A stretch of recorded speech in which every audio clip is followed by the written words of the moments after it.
আজ মঙ্গলবার 10ই রমজান 1446 হিজরি 11ই মার্চ 2025 খ্রিস্টাব্দ। আজকে সাহারি ও ইফতারের সময়সূচি।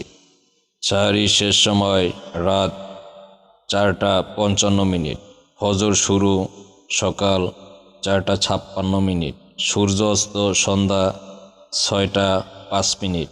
ইফতার সন্ধ্যা 6:06।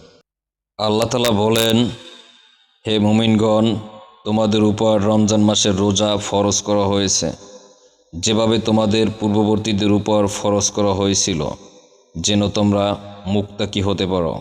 আল কুরআন সূরা বাকারা আয়াত 183। যারা ফেসবুক থেকে দেখছেন ফলো দিয়ে সাথে থাকার চেষ্টা করবেন, আর যারা ইউটিউব থেকে দেখছেন প্লিজ চ্যানেলটা সাবস্ক্রাইব করে দিয়ে বেল আইকনটি অন করে দিবেন, যাতে এরকম ভিডিও আর দিতে পারি। সবার প্রতি ভালোবাসা রইল। আল্লাহ হাফেজ।